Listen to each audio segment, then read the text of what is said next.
Good morning.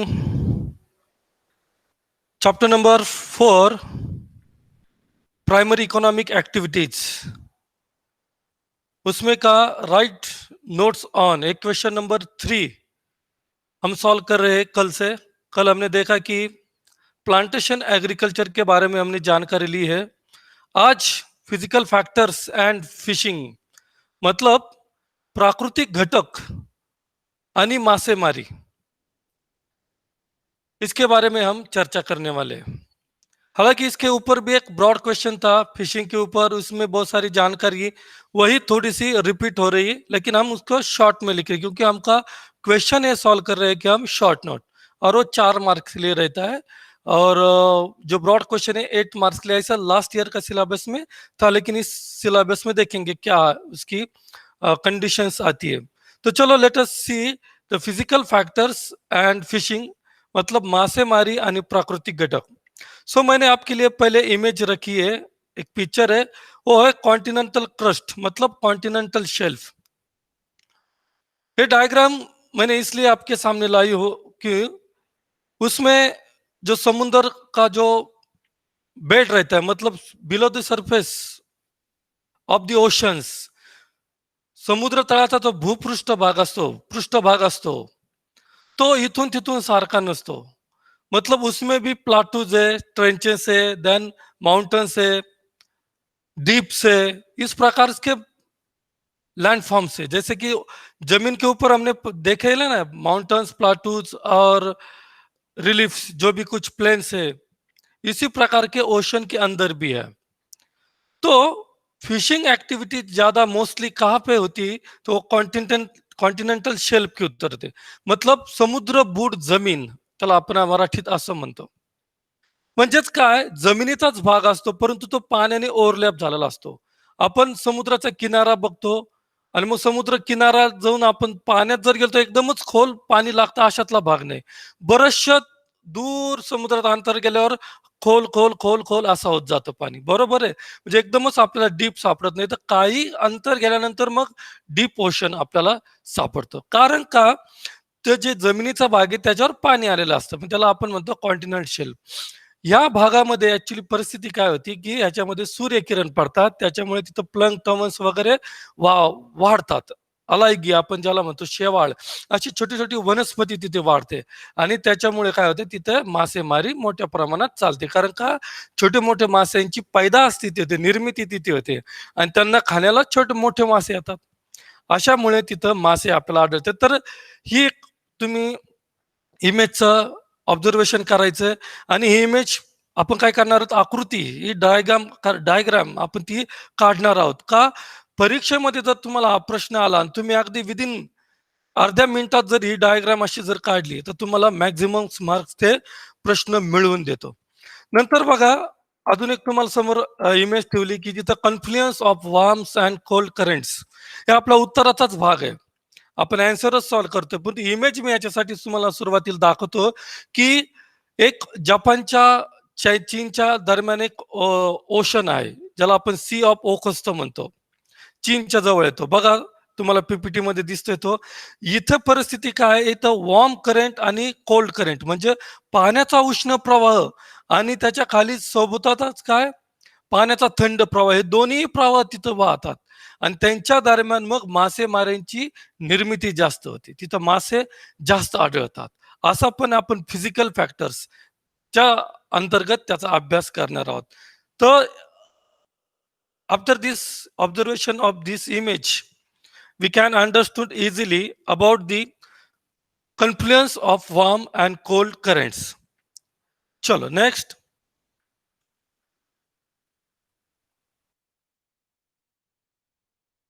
अभी देखो ये पीपीटी जो हमारा हमेशा रहता है कि हम इंट्रोडक्शन करते हैं, तो इंट्रोडक्शन में आ जाएगा, there are many physical factors that impact development of fishing as a primary activity in certain areas of the world.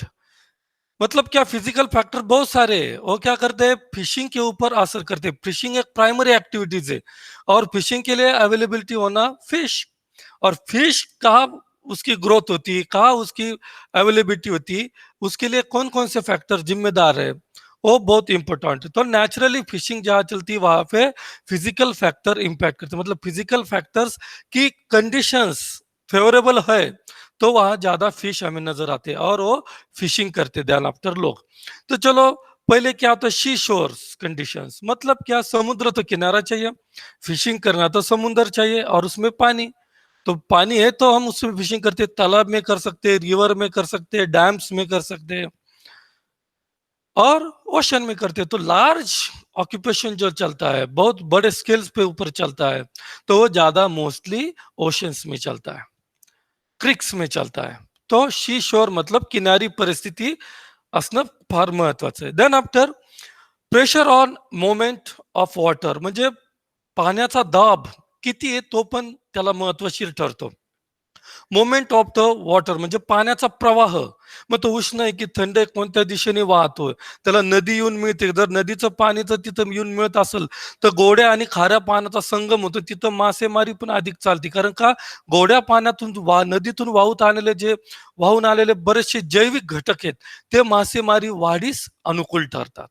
तर त्याच्यासाठी प्रेशर आणि मोमेंट ऑफ वॉटर देखील महत्वाचं आहे। देन आफ्टर टेम्परेचर, टेम्परेचर भी होना, जो सनराइज ओशन के ऊपर जो गिरते हैं तो सनराइज पेनिट्रेट होते हैं पानी के अंदर, जमीन के अंदर होते हैं क्या, नहीं, पानी के अंदर जहां तक सूर्य किरण पेनिट्रेट होते, मतलब पारदर्शक जिथपर्यंत ते पोहोचतात तिथपर्यंत वनस्पतींची वाढ होते। जे आपण पाण्यामध्ये वनस्पती बघतो ना, ती कशामुळे वाढ होती, ती जिथपर्यंत सूर्यप्रकाश पाण्यात पोहोचतो तिथपर्यंत ती वनस्पती वाढीस लागते आणि ह्या वनस्पतीवर उपजीविका करतात ते मासे, आणि माशांवर खाणारे पुन्हा मोठे मासे आणि अन्य 20,000पेक्षा छोटे मोठे कीटक आणि जाती या आपल्याला समुद्राच्या पाण्यामध्ये आढळून येतात। तर त्यासाठी उष्णता महत्वाची, लाईट म्हणजे प्रकाश, प्रकाश पण नॅचरल गोष्ट आहे, सनराइज पासूनच प्रकाश मिळतो। देन आफ्टर कॉन्टिनेंटल शेल्फ, आत्ताच आपण ते मी तुम्हाला त्याची डायग्राम दाखवली। Then confluence of warm and cold currents, याच्याबद्दल पण मी तुम्हाला सी ओकस्त त्याजवळ तो प्रवाह आहे त्याची पण तुम्हाला इमेज दाखवलेली आहे। तर हे 6 पॉइंट आपण याच्यामध्ये कव्हर करतोय, कशामध्ये, फिजिकल फॅक्टर्स म्हणजे प्राकृतिक घटक आणि मासेमारी, इथं आपल्या टॉपिकचं नाव आहे। आणि मी तर राईट शॉर्ट नोट मध्ये हेच शब्द आहे की प्राकृतिक घटक आणि मासेमारी, physical factor and fishing. Question number 3 write short note on, तो आपण सॉल्व्ह करतोय, आलं लक्षामध्ये। तर आता हे 6 पॉइंट आपण त्याच्यामध्ये बघितलेले, शॉर्ट नोट आहे म्हणजे आपल्याला त्याचं शॉर्ट मध्ये कव्हर करावं लागेल। तर wide expanse of continental shelf with presence of shallow water, for example northwest Pacific, which is below 200 meters of depth near Okhotsk Sea near China। अभी मैंने आपके सामने विश्लेषण रखा है कि वाइड एक्सपांशन मतलब अतिशय रुंद कॉन्टिनेंटल शेल्फ आहे, समुद्र बुड जमीन आहे, पाणी ओव्हरलॅप झालं जमिनीवर, आणि किती ते किती मीटर पर्यंत त्याची खोली, 200 मीटर पर्यंत खोली आहे। मग विचार करा 200 मीटरवर मोठमोठे जहाज तरंगू शकतात, कार्गो जहाज पाण्यावर त्या तरंगू शकतो, अशा या समुद्राच्या कॉन्टिनेंटल शेल्फवर मासेमारी मोठ्या प्रमाणात चालते, कारण त्याची वाईट काय, एक्सपान्सिव्ह त्याची काय कॉन्टिनेंटल शेल्फ आहे। So next important point again, I read it, confluence of warm and cold currents and subsequent growth of abundant planktons. As a result, development of fishing grounds or banks takes place. For example, meeting of warm Kuroshio current with cold Oyashio current favors coastal area near Japan for fishing. Cold climate in temperate region facilitate preservation of fish. अभी दो point है यहाँ पे, एक last वाला है कि cold climate in temperate region facilitate preservation of, अगर fishing होती है, फिशिंग को एक्सप्लॉइट किया जाता है, फिशिंग हो रही है, मतलब वो शिप में उसने कलेक्ट किया, तो क्लाइमेट कौन सा होना, कोल्ड होना, वो क्या करता है ज्यादा दिन तक प्रिजर्व रहता है, उसको स्पॉइल नहीं होने देता। तो ये भी फिजिकल कंडीशंस हो गई, climate favourable conditions for fishing activities, समझ में आया। और जहां पर टेम्परेचर हाई, जीरो लैटिट्यूड में हम अगर देखते हैं तो वहां पे परिस्थिति क्या है कि टेम्परेचर हाई होने की वजह से फिश जल्दी स्पॉइल होते, खराब होते, फिर उसको रेफ्रिजरेटिंग की व्यवस्था करनी पड़ती है ताकि वो ज्यादा दिन तक अच्छी तरह से रह सके। ओके। और फर्स्ट पॉइंट हमें ये बता रहे कि कन्फ्लुएन्स मतलब क्या, जो उष्ण आणि शीत प्रवाह जे सोबत वाहतात आणि त्यांच्या मधलाचा जो दरम्यानचा जो पट्टा आहे त्याच्यामध्ये मासेमारी जास्त प्रमाणात चालते। मग ती कशामुळे चालते का, तिथं व्हेजिटेशन ओशनचे मोठ्या प्रमाणात वाढतात, म्हणजे प्लंक्टोन्स आहे, अलायगी आहे, आलं लक्षात? आणि मग ते दोन करेंट्स तुम्हाला तिथे दाखवलेत, एक म्हणजे कुराशिओ म्हणजे हा वॉर्म आहे, उष्ण प्रवाह आहे, आणि दुसरा म्हणजे ओवाशिओ हा कुठला आहे, थंड पाण्याचा प्रवाह आहे।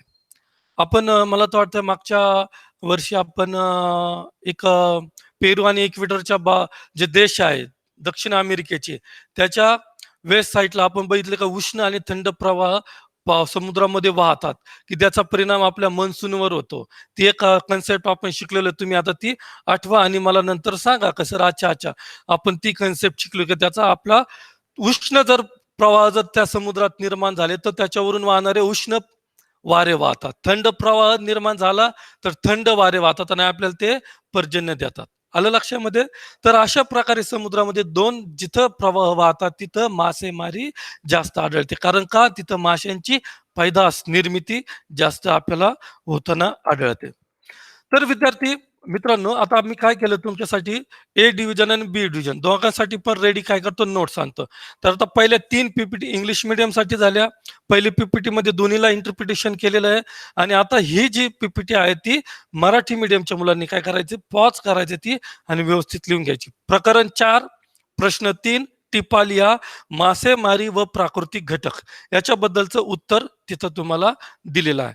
तर प्लीज याचं ऑब्झर्वेशन करायचं आणि तुमच्या नोटबुकमध्ये मात्र लिहायचं। आता काल मला एक विद्यार्थिनी भेटली आणि ती म्हणेल सर नाही मी डाउनलोड करते, मग काय उपयोग होणार आहे डाउनलोड, एक तर ऑनलाईनचं शिक्षण आपलं चाललंय आणि मग पुन्हा तुम्ही कुठेतरी ते टेक्निकल गोष्टीमध्ये अडतात, बॅटरी लो झालं, हे झाले, अनेक प्रॉब्लेम निर्माण होतात आणि मग ते ओपन जर करायची फाईल सर ते आता नाही ओपन होत। त्याच्यामुळे काय करतं आपण विद्यार्थी, आपल्या नोटबुक कशासाठी असते, काय आपण वहीमध्ये लिहिणं अनिवार्य ठरतं, आपल्या हातातून ते लिहिणं जातं, आपल्याला आकृती काढते ती सुंदर अक्षरात लिहिता येतं आणि ते आपलं लिखाण आपल्याला कुठं कामाला येतं, एक्झाम मध्ये कामाला येतं, आपल्या दिमागमध्ये नुसतं एक्झामसाठी नाही तर लॉंग लाईफ आपल्या ते ध्यानात राहतं। तर प्लीज